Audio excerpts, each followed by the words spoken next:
Hello guys, welcome to my YouTube channel Shiva learning point. तो भाई कैसे हैं आप सब। आई होप आप सब बहुत अच्छे होंगे और आप सबकी तैयारी भी बहुत अच्छी चल रही होगी। तो भाई जैसा आप सबको पता है, हम सीटेट एस्टेट के क्रैश कोर्स की क्लास ले रहे हैं। तो आज हमारी सेकंड क्लास है। ठीक है, आज हम क्या पढ़ेंगे। आज हम पढ़ेंगे बालक पर वंशानुक्रम और वातावरण का क्या प्रभाव पड़ता है। अगर आप सीटेट का सिलेबस उठा के देखते हो तो सीटेट के सिलेबस में क्लियरली दिया गया है कि यहाँ से क्वेश्चन आएंगे। हम एक्स्ट्रा कोई चीजें नहीं पढ़ने वाले हैं, जो सिलेबस में दिया है वही चीजें रिवाइज करेंगे। तो भाई क्या है, बालक पर वंश का और वातावरण का क्या प्रभाव पड़ता है, ये जानने से पहले हमें ये पता होना चाहिए कि हाँ भाई वंशानुक्रम क्या होता है और वातावरण क्या होता है। ठीक है, तो वंशानुक्रम क्या होता है भाई, बालक के वे सभी गुण। ठीक है, बालक में वे सभी गुण जो उसके माता पिता तथा पूर्वजों से जन्मजात मिलते हैं, वो क्या कहलाता है, वंशानुक्रम। इसको आनुवांशिक भी बोलते हैं। ठीक है, वंशानुक्रम को क्या बोलते हैं, आनुवांशिक भी बोलते हैं। वो सारे गुण, चाहे वो रंग रूप हुआ, मानसिक योग्यता हुई, कोई भी योग्यता है, कोई भी गुण है जो उसे अपने माता पिता से मिले हैं, दादा दादी से, नाना नानी से, चाचा चाची से, मतलब किसी से भी उसके जो रिलेटिव है उससे मिला है, उसके पूर्वजों से मिला है, वो सारी चीजें किस में आ जाएंगी, वंशानुक्रम में आ जाएंगी। ठीक है, तो वंशानुक्रम में क्या होगा कि वे सारे गुण ऐड हो जाएंगे जो बच्चे को अपने माता पिता से और पूर्वजों से मिलते हैं। तो ये तो होगा भी वंशानुक्रम।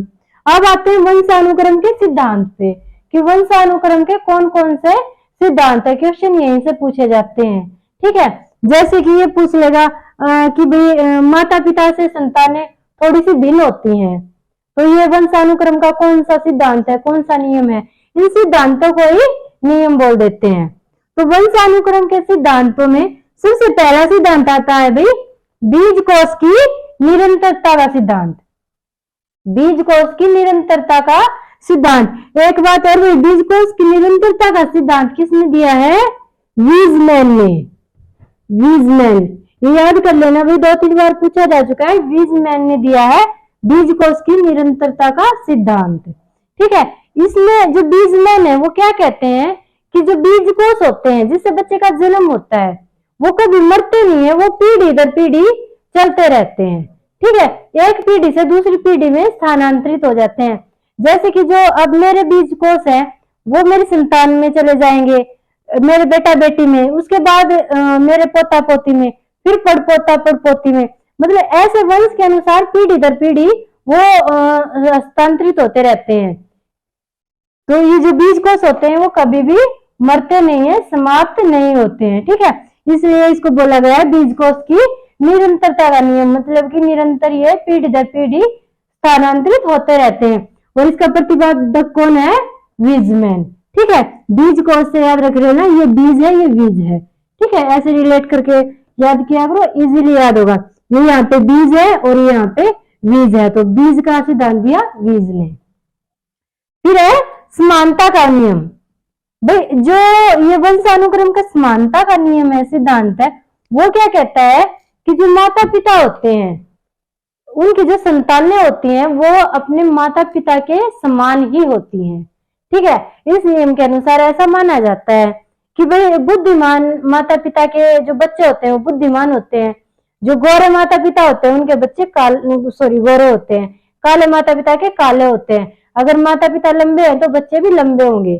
ठीक है, पर अगर इसके ऑपोजिट देखें तो बहुत सारे ऐसे केसेस है जिनमें माता पिता गोरे होते हैं, बच्चे काले हो जाते हैं। माता पिता की हाइट थोड़ी होती है, बच्चे की हाइट बहुत ज्यादा लंबी हो जाती है। तो इसलिए इस नियम को खारिज कर दिया गया है। ठीक है, समानता के नियम को भी खारिज कर दिया गया है। उसके बाद आता है विभिन्नता का नियम। विभिन्नता का नियम भाई, ये नियम ना ये दिया था शोरमैन ने। किसने दिया था, शोरमैन ने दिया ये नियम। ठीक है, तो फिर शोरमैन ने देखा भाई अपने समाज में कि नहीं भाई जो संतानें है वो बिल्कुल माता पिता के समान नहीं है, उनसे थोड़ी बहुत अलग है। ठीक है, तो उन्होंने फिर विभिन्नता का नियम दिया। शोरमैन ने फिर विभिन्नता का नियम दिया और उसने क्या कहा कि भाई माता पिता से जो संतानें होती हैं वो थोड़ी सी भिन्न होती हैं। ठीक है, गोरे माता पिता की संतानें काली हो जाती हैं, काले माता पिता की गोरी हो जाती हैं। जो बुद्धिमान हो जाते माता पिता होते हैं उनकी संतानें भी मंद बुद्धि हो जाती हैं। तो थोड़े से भिन्न होते हैं बच्चे। फिर इसने और ज्यादा अध्ययन किया तो फिर इसको रियलाइज हुआ कि नहीं भाई, जरूरी नहीं है कि वो थोड़े ही भिन्न हो, एकदम से भी विपरीत हो जाते हैं। ठीक है, किसी के फादर हैं भाई बहुत ही सहज और सरल स्वभाव के हैं, वही उनका जो बेटा होता है वही चोर उचक्का बन जाता है, उसमें मर्डर केस लग जाते हैं।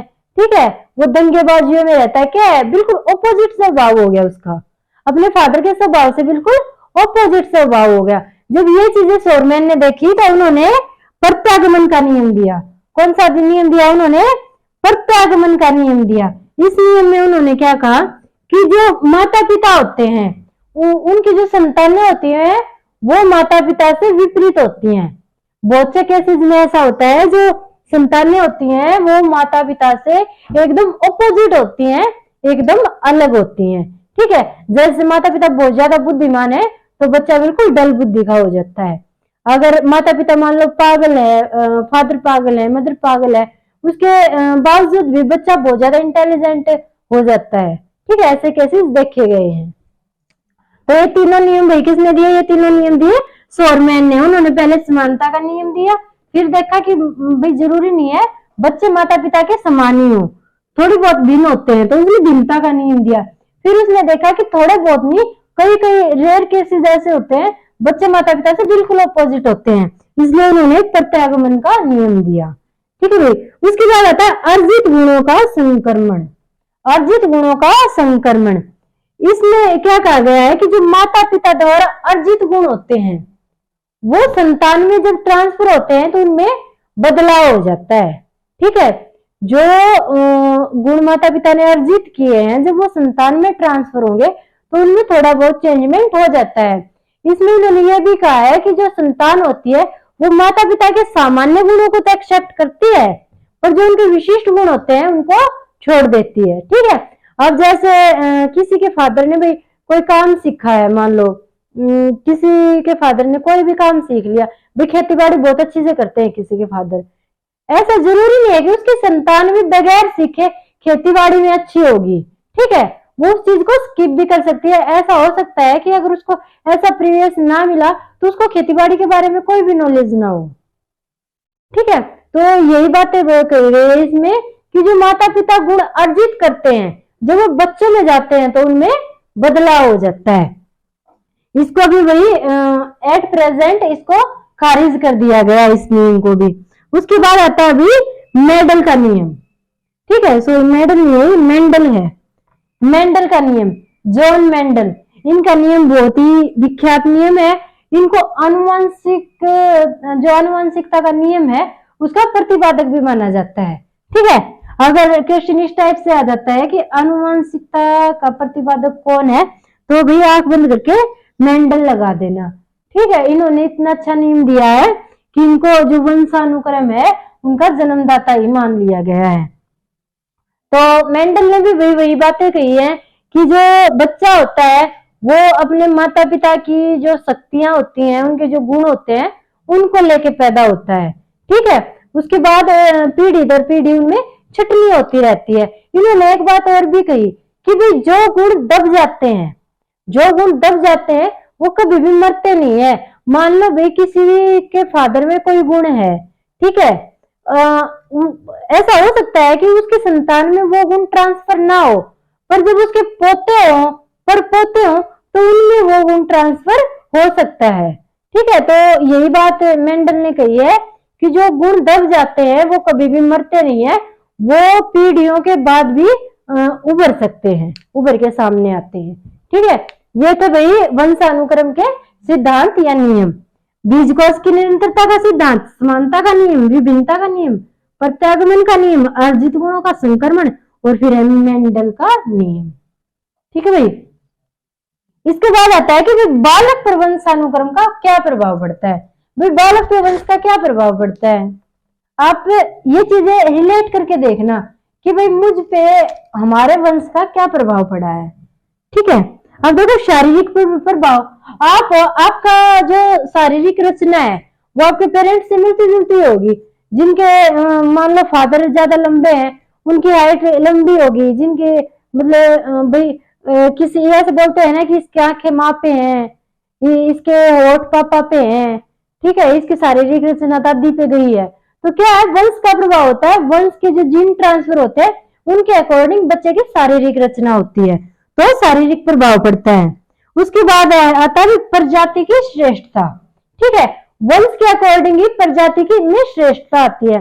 जैसे कि जो अफ्रीका के जो व्हाइट प्रजाति है वो ज्यादा बुद्धिमान है निग्रो प्रजाति के एवरेज में, ठीक है। जो निग्रो प्रजाति है वो थोड़ी मंद बुद्धि है, और जो व्हाइट प्रजाति है वो भाई अच्छी बुद्धिमान है। ऐसा ऐसा माना जाता है कि भाई वंश के अकॉर्डिंग भाई जो व्हाइट वाले हैं वो उनको वंश के जीन्स के अकॉर्डिंग उनको बुद्धि विरासत में मिली हुई है, ठीक है। वही जो वातावरण वाले आएंगे तो ये वंश वालों को खारिज कर देंगे। ये दोनों एक दूसरे अपोजिट बोलते हैं। ये बोलते हैं कि सब कुछ वंश के आधार पे हो रहा है, और वातावरण वाले बोलते हैं कि वातावरण के आधार पे हो रहा है। पर सच्चाई क्या है कि वंश और वातावरण दोनों चीजें मिलकर प्रभाव डालते हैं बच्चे पे। उसके बाद आता है व्यवसायिक योग्यता। भाई ऐसा माना जाता है कि अगर पेरेंट्स में कोई योग्यता है, व्यवसायिक योग्यता है, तो बच्चे में वो ट्रांसफर हो जाती है, ठीक है। आपने जैसे कि एक मूवी है टाइम ट्रेवल, देखी होगी, अगर नहीं देखी है तो उसमें देखना, टाइम ट्रेवल देखना। उसमें जो बच्चा होता है वो मुश्किल से 4-5 महीने का होता है। उसके फादर होते हैं वो साइंटिस्ट होते हैं, तो वो एक घड़ी का आविष्कार करते हैं जो कि टाइम में रिवर्स भी जा सकती है और आगे भी जा सकती है। तो जब वो बच्चा 5-6 महीने का होता है तब भी जो उसके अंकल वगैरह होते हैं वो उसके फादर की मतलब की हत्या कर देते हैं। उसके बाद बच्चे को की परवरिश कोई और करता है। बच्चा जब बड़ा हो जाता है, जब बच्चा बड़ा हो जाता है तो वो मतलब कि उसको जब वो घड़ी मिलती है तो वो ऑटोमेटिकली उस घड़ी को ठीक करके चालू कर देता है और अपने पिछले टाइम में चला जाता है। तो ये चीजें उसने सीखी नहीं, कहीं से सीखी नहीं, तो वो उसके वंश से मिली हैं कि भाई उसके फादर में ये योग्यता थी तो वो ट्रांसफर होके उस बच्चे में भी आ गई, ठीक है। और एक और फेमस पिक्चर है कोई मिल गया। कोई मिल गया में जो रोहित होता है उसको उसके फादर की शक्तियां मिली हैं, तो वो कैसे मिली है, वंश के आधार पे ही मिली है, ठीक है। क्रिस में जो उसका ऋतिक रोशन है, उसको जो उसके फादर है रोहित, उसकी शक्तियां भी वंश के आधार पे मिली हैं, ठीक है। तो व्यवसाय की योग्यता वंश के आधार पे ट्रांसफर हो जाती है। फिर चरित्र पर प्रभाव, भाई चरित्र पे भी बहुत अच्छा प्रभाव पड़ता है, ठीक है। जैसा पेरेंट्स का चरित्र होगा बच्चे का चरित्र उसी से मिलता जुलता होगा। अगर पेरेंट्स दयालु प्रवृत्ति के हैं तो बच्चा भी दयालु प्रवृत्ति का होगा। अगर पेरेंट्स धार्मिक है तो भाई बच्चे की भी धर्म में आस्था होगी, ठीक है। तो उसका चरित्र माता पिता पर निर्भर करता है। फिर है महानता का प्रभाव। जो बच्चा है, जो माता पिता होते हैं उनकी महानता का भी बच्चे पे प्रभाव पड़ता है। जो महान माता पिता की संतानें होती हैं वो भाई महान ही होती हैं, ठीक है। उसके बाद आई भी बुद्धि पर प्रभाव। तो वंशानुक्रम का बुद्धि पे भी प्रभाव पड़ता है, वंशानुक्रम का बुद्धि पे भी प्रभाव पड़ता है। जो बुद्धिमान माता पिता होते हैं उनकी संतानें भी बुद्धिमान होते हैं, और जो मंद बुद्धि माता पिता होते हैं उनकी संतानें भी मंद बुद्धि होती हैं। यह तो था भाई वंशानुक्रम का। उसके बाद हम आते हैं वातावरण पे। वातावरण का बिल्कुल छोटा सा है। तो सबसे पहले यह जानना जरूरी है कि वातावरण होता क्या है। वातावरण क्या होता है, वे वस्तुएं जो हमें चारों ओर से घेरे हुए हैं वो किस में आ जाती है, हमारे वातावरण में आ जाती हैं, ठीक है। वे सारी चीजें जो हमें चारों ओर से घेरे हुए हैं। अब जैसे कि वातावरण में पर्यावरण भी आ गया, हमारे आसपास क्या हो रहा है, समाज, मौसम, सब कुछ वातावरण में आ जाता है। जो हमें चारों ओर से घेरे हुए है वही वातावरण है।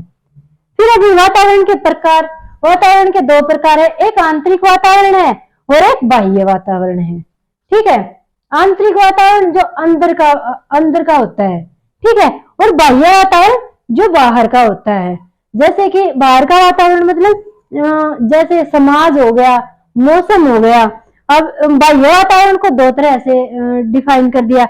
एक भौतिक वातावरण हो गया और सामाजिक वातावरण। भौतिक वातावरण में क्या आ जाएगा, मौसम आ जाएगा, ठीक है। सामाजिक वातावरण में हमारा समाज आ जाएगा। तो ये चीजें बच्चे को प्रभावित करती हैं। फिर आता है बालक पर वातावरण का प्रभाव क्या पड़ता है, बालक पे वातावरण का क्या प्रभाव पड़ता है। सेम है वंशानुक्रम वाले, बस इन्होंने अपने एवज में बातें कही हैं।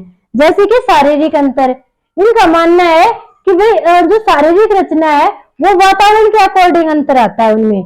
जैसे कि आप पहाड़ी क्षेत्र में चले जाओ तो वहां पे जो मनुष्य होंगे वे उनकी हाइट ज्यादा लंबी होगी।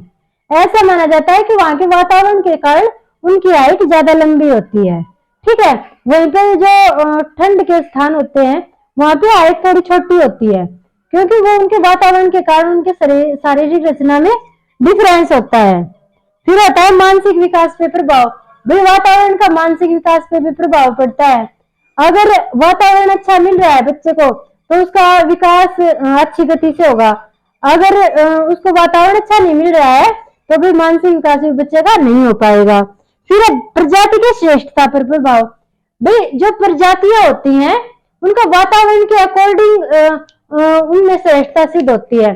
जैसे अफ्रीका की जो निग्रो प्रजाति है वो मंदबुद्धि को इन्होंने माना था वंशानुक्रम वालों कि वंश के कारण मंदबुद्धि है, पर वातावरण के वाले क्या बोलते हैं कि उनको सभ्य समाज नहीं मिला, उनको शिक्षा नहीं मिली, उनकी संस्कृति ऐसी नहीं है, इसलिए वो मंदबुद्धि है, ठीक है। उसके बाद भी बुद्धि पर प्रभाव। भाई बुद्धि पर प्रभाव भी मतलब कि वातावरण के अकॉर्डिंग मिलता है, पड़ता है। अगर बच्चे को ऐसा वातावरण मिल रहा है कि हाँ भाई उसको पढ़ने को भी मिल रहा है, उसको समाज अच्छे से ट्रीट कर रहा है, सब अच्छे से उससे बातें कर रहे हैं, तो क्या है उसकी बुद्धि तीव्र होगी, ठीक है। वहीं अगर बच्चे को डांट रहे हैं बार बार किसी बात पे, बच्चा कुछ पूछ रहा है और उसको बताने के बजाय उसको बार बार डांटा जा रहा है, तो क्या है उसकी बुद्धि पर भी नेगेटिव प्रभाव पड़ेगा। उसके बाद क्या है व्यक्तित्व पर प्रभाव। व्यक्तित्व पर भी वातावरण के अकॉर्डिंग ही प्रभाव पड़ता है।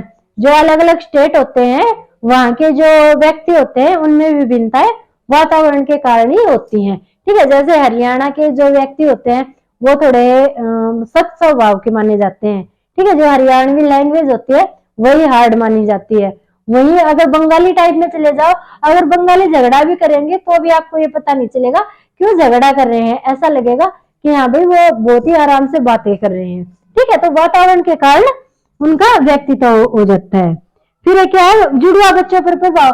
भाई इन्होंने जो बहुत सारे जुड़वा बच्चे लिए और उन पे प्रयोग किया। जुड़वा बच्चों को मतलब आधे बच्चों को गांव में रखा, आधे को शहर में रखा, उनकी शिक्षा बिल्कुल अलग अलग की। तो दोनों में बिल्कुल बहुत ज्यादा 99% डिफरेंस पाया गया। उनकी कोई भी चीज ऐसी नहीं थी लग रही थी कि भैया जुड़वा है, वातावरण के कारण उनमें डिफरेंस था। फिर बालक पर बहुमुखी प्रभाव। भाई वातावरण का बालक पर बहुमुखी प्रभाव पड़ता है। इसका क्या मतलब है कि बच्चे का जो सामाजिक विकास है, मानसिक विकास, शारीरिक विकास, आध्यात्मिक विकास, जो चहुमुखी विकास है वो वातावरण से प्रभावित होता है। अगर बच्चे को वातावरण अच्छा मिल रहा है तो उसका सर्वांगीण विकास होगा, अगर बच्चे को वातावरण अच्छा नहीं मिल रहा है तो उसका सर्वांगीण विकास बाधित हो जाएगा। तो भाई ये इतना ही था वंशानुक्रम और वातावरण के बारे में। आई होप आप सबको वीडियो पसंद आई होगी। वीडियो को लाइक और शेयर कर देना और चैनल को सब्सक्राइब कर देना। Thank you.